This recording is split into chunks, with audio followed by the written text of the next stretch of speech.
ఎవరన్నా కొడతారేమో కానీ పవన్ కళ్యాణ్ రోడ్డు మీద వెళ్ళినా ఎవరిని కొట్టే అవకాశం లేదు అని మన లక్ష్మణరావు గారు అంటున్నారు. మాట్లాడతాను. చెప్పండి. ఇప్పుడు ఒక్కొక్క పార్టీ తరఫున ఒక్కొక్కరు ప్యానెల్లో కూర్చోబెడితే మాకు వాయిస్ వస్తుంది, మేము చెప్పదలుచుకుని చెప్తాం. ఒక్కొక్క పార్టీ తరఫున ఇద్దరిద్దరు కూర్చోబెట్టేసి ఎవరెవరిని పార్టీ ఒక్కొక్కసారి అలా జరుగుతూ ఉంటుంది. ఒక్కొక్కసారి అందుబాటులో ఒకళ్ళు ఉంటామంటారు, లేమంటారు. అలా అనుకోకుండా ఒక మాట వినండి సార్, అనుకోకుండా ఒక్కొక్కసారి ప్యానెల్లో మేము రాగలము రాలేమని చెప్తా ఉంటారు ఒక్కొక్కళ్ళు. కాబట్టి అనుకోకుండా ఇలా జరిగింది. కాబట్టి ఇద్దరు వాయిస్లు తీసుకుంటాకి సేమ్ గా పెట్టాల్సి వచ్చింది. మీరు అడిగిన దానికి సమాధానం చెప్పాలి కదా. ప్యానెల్లో ఎవరు పెట్టాలో కూడా మీరే చెప్తే ఎలా సార్? దయచేసి పాయింట్కి రండి. దేనికై రచ్చ ఏమీ లేదు సార్. ఎవరైనా మాట్లాడేటప్పుడు ఇద్దరు జనసేన ఉన్నారు, మీరు మీ పార్టీ మీద కార్యాలయం మీద జరిగింది కాబట్టి మీరిద్దరు స్పందించండి. మీ ఇద్దరే మాట్లాడితే అవతల ఒక్కళ్ళు అయిపోతారు కాబట్టి వాళ్ళు కూడా ఇద్దరు ఉన్నారు.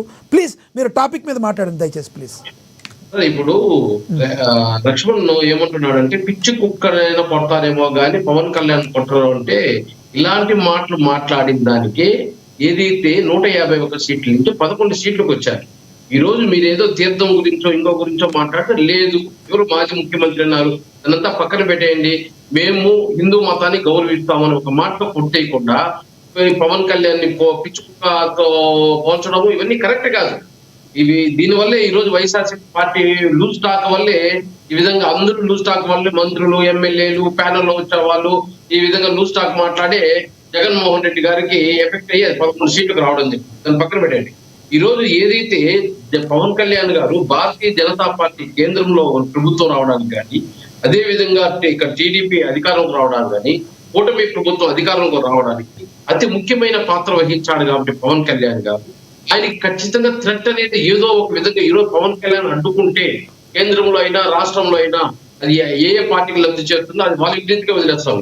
వాళ్ళు కూడా ఏదైతే ఈ విధంగా ఫస్ట్ చూసాం, గతంలో రాజశేఖర రెడ్డి గారు చనిపోతే ఏం చెప్పారు, ఆ రోజు ఏదో కాంగ్రెస్ పార్టీ రిలయన్స్ వాళ్ళు కలిపి రాజశేఖర రెడ్డి చంపేశారన్నారు. మళ్ళీ కాంగ్రెస్ తో ఏమన్నా శత్రుత్వం పెట్టుకున్నారా, లేదా వాళ్ళతో మంచిగానే ఉన్నారు. అదే విధంగా రిలయన్స్ వాళ్ళతో వ్యాపారాలు చేశారు. అదే విధంగా వివేకానంద రెడ్డి గారు చనిపోయినప్పుడు కూడా చంద్రబాబు నాయుడు గారి పైన తోసేశారు. అదే విధంగా ఏదైతే కోడికత్తి కేసును కూడా చంద్రబాబు నాయుడు గారే జగన్మోహన్ రెడ్డి గారు అని చెప్పి ఆ రోజులో ఎలక్షన్ లో వాడుకోవడం, ఆ తర్వాత అతను 10 ఏళ్ళైనా హియరింగ్ పోకుండా ఏదైతే కోర్టు కట్టండి కాకుండా అతని పాపం చిత్రహింసలు పెట్టడం ఇవన్నీ చూసాం. రాజకీయ కుట్ర ఏ విధంగా వచ్చి అటాక్ చేస్తుందో తెలియదు. అది పవన్ కళ్యాణ్ ఈరోజు సనాతన ధర్మాన్ని భుజాన్ని వేసుకొని భారతదేశ వ్యాప్తంగా ప్రపంచ వ్యాప్తంగా ఇది పోవాలి, హిందూ మతాన్ని మాత్రం అందరూ జోకులు వేసుకోవడం, అదే విధంగా అందరూ చిన్న చూపు చూడడం కరెక్ట్ కాదు, అదే ముస్లింలు మాట్లాడగలుగుతారా, అదే క్రిస్టియన్ మాట్లాడగలుగుతారా అని చెప్పి పవన్ కళ్యాణ్ ఈ రోజు ప్రశ్నిస్తున్నాడు. కాబట్టి ఏ పక్క ఎవరు ఏ థ్రెట్ ఇస్తారో తెలియదు. కాకపోతే భద్రత అనేది పెంచాలి. పవన్ కళ్యాణ్ కి ఖచ్చితంగా ఏదైతే ఈరోజు సనాతన ధర్మాన్ని భారతదేశ వ్యాప్తంగా ప్రపంచవ్యాప్తంగా తీసుకెళ్తున్నాడు కాబట్టి భద్రత పెంచాలి. కరెక్టే, అది జరిగింది బయట ఎక్కడోనో లేదంటే ఒక ప్రభుత్వం సంబంధించింది అయితే అవ్వచ్చు. మీ పార్టీ కార్యాలయంలో మీరే సరిగ్గా పెట్టుకోలేకపోతే ఎవరంటారు? మా పార్టీ కార్యాలయం ఇప్పుడు మా పార్టీ కార్యాలయంతో వచ్చేవాడంతా మా వాడు ఉన్నాడు కదా, మా పార్టీ కార్యాలయమే వచ్చేవాళ్ళంతా మా వాళ్ళు ఉంటారు కదా. ఏదో అపాయింట్మెంట్ తీసుకొని వచ్చాడో లేకపోతే ఏది సమస్య చెప్పి వచ్చాడో ఏ విధంగా రికమెండేషన్ చేసుకొని వచ్చాడో చూసి వాళ్ళు ప్రతాపం లోపల చూపిస్తారు. అక్కడ మనిషి వ్యక్తి లేడు కాబట్టి కార్ల పైన ఆఫీసుల పైన దాడి చేశాడు. మనుషులు ఉంటే దాన్ని ఆ డ్యామేజ్ ఎవరు తిరిగి తీసుకురాలేదు కదా. కాబట్టి మేము అడగడం కూడా అది ఈరోజు కేంద్రంలో అధికారం రావడానికి, రాష్ట్రంలో అధికారం రావడానికి అతి ముఖ్య పాత్ర వహించాడు. కాబట్టి పవన్ కళ్యాణ్ ఖచ్చితంగా అదే విధంగా సనాతన ధర్మాన్ని కూడా భుజాలు వేసుకొని తిరుగుతున్నాడు. కాబట్టి ఏదో ఒక విధంగా థ్రెట్ అనేది ఉంటుంది. అది ట్రైల్ కూడా వేస్తారు, 1-2 ట్రైన్ ఏదో పులిచ్చింది అని చెప్పేసి ట్రైల్ వేసే అవకాశాలు కూడా ఉండి మూడోసారి అటాక్ చేసే పని కూడా ఉండొచ్చు.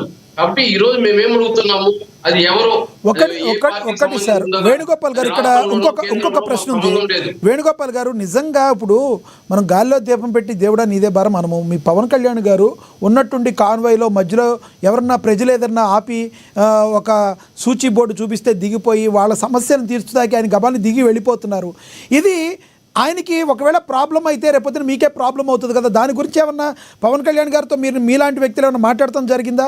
మరి మీ అంతరికి మీరే సెక్యూరిటీ సరిగ్గా చేసుకోలేకపోతే బయట నుంచి ప్రభుత్వం ఎలా ఇస్తుంది చెప్పండి?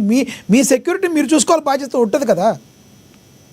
సార్ అదే ఇప్పుడు అది కేంద్ర మా డిప్యూటీ సీఎం స్థాయిలో ఉన్నాడు కాబట్టి రాష్ట్రంలో వాళ్ళు ఇవ్వాల్సిన ప్రొటెక్షన్ వాళ్ళు ఇస్తున్నారు. అదే విధంగా కేంద్రంలో కూడా ఏదైతే రాష్ట్ర ప్రభుత్వం రాస్తున్నది లెక్క ఖచ్చితంగా ఏదైతే కేంద్ర ప్రభుత్వం కూడా పవన్ కళ్యాణ్ ఇవ్వాల్సిన భద్రత ఇస్తాది.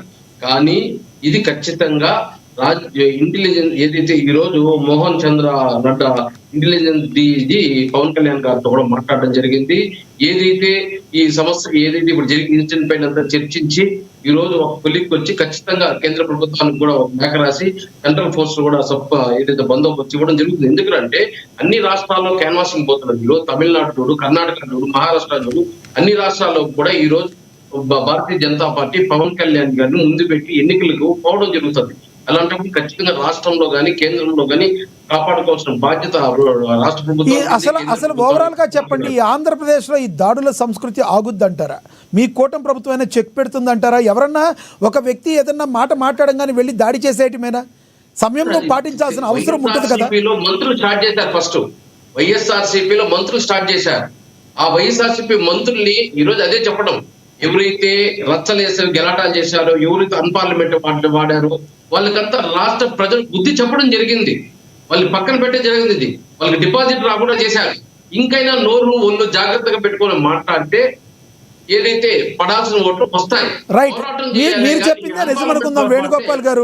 మీరు చెప్పింది వాళ్ళు దాడులు చేశారు కాబట్టి ఓట్లు పోయినాయి అన్నారు. ఇప్పుడు అంబటి రాంబాబు గారు ఏదో వ్యాఖ్యలు చేశారు.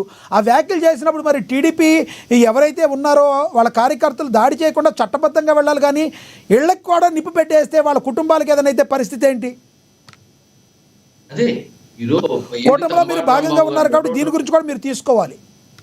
ఓకే ఇప్పుడు విశ్వనాథ్ గారు, ఈరోజు అంబటి రాంబాబు ఒక మంత్రిగా చేశాడు, 3-4 సార్లు ఎమ్మెల్యే అయ్యాడు. ఆయన బాధ్యత మరిచి ప్రజల్ని రాండి చూసుకుంటాము అన్పార్లమెంట్స్ మాట ఒక ముఖ్యమంత్రిని వాడితే ఆడుండే కార్యకర్తలు రెస్పాండ్ అయినారు. అక్కడ ఉండే ఎమ్మెల్యేనో లేకపోతే మినిస్టరో వచ్చి వాళ్ళ ఇంటికాడ పోయి ధ్వంసం చేయలేదు. వీళ్ళు చేసినట్టు ఆడుండే కార్యకర్తలను రెచ్చగొట్టారు. రాను చూసుకుందాము అన్పార్లమెంట్స్ ముఖ్యమంత్రిని మారితే వాళ్ళు పోయి ఆ ఉద్రేకంలో పోయి పోలీసులు ఎంత ఆపే పరిస్థితి లేకుండా ఆయన్ని కాపాడుకునే పరిస్థితి మీరు ఎలా మాట్లాడుతున్నారంటే గతంలో జగన్మోహన్ రెడ్డి గారు కాదు సార్, మీరు ఎలా మాట్లాడుతున్నారు తెలుసా వేణు గారు? గతంలో జగన్మోహన్ రెడ్డి గారు, జోగి రమేష్ గారు దాడి వాళ్ళందరూ చేసినప్పుడు వాళ్ళ మనోభావాలు దెబ్బతిని దాడి జరిగింది. మరి మనం ఆపగలమా అని జగన్మోహన్ రెడ్డి గారు ఎలా మాట్లాడారు, ఇప్పుడు మీరు ఎలా మాట్లాడారు? చెప్పలేదు ఇక్కడ ముఖ్యమంత్రి ఇలాంటి చర్యలు పునరావృతం అయితే ఖచ్చితంగా మీకు పైన కఠిన శిక్షలు ఉంటాయండి. ఎవరెవరు ఎక్కడ పోయారో వాళ్ళ పేర్లతో కూడా కేసులు పెట్టారు. ఇప్పుడు ఎవరెవరు వాళ్ళ ఇంటికాడ పోయి దాడి చేశారో వాళ్ళ పేరుతో కూడా కేసులు పెట్టారు. గత ప్రభుత్వం వైఎస్ఆర్సీపీ ప్రభుత్వం ఎక్కడ ఉపేక్షించలేదు. ఇక్కడ ఖచ్చితంగా ఏదైతే ఎవరైతే వాళ్ళ ఇంటిపై దాడి చేశారో వాళ్ళు అప్పటికప్పుడే ఏదైతే ప్రభుత్వం కేసులు పెట్టడం జరిగింది. ఏదైతే సాక్ష్యాధారాలంతా కోర్టు సబ్మిట్ చేస్తారు, ఎవరైతే తప్పు చేస్తారో వాళ్ళకి శిక్ష పడుతుంది. అంతేగాని నన్ను అభిమానించినారు, నన్ను ఒక మాట అంటే వాళ్ళ నుంచి మీ పైన దాడి చేస్తారని జగన్మోహన్ రెడ్డి గారు చెప్పినట్టు ఇక్కడ ఎవరు చెప్పలేదు.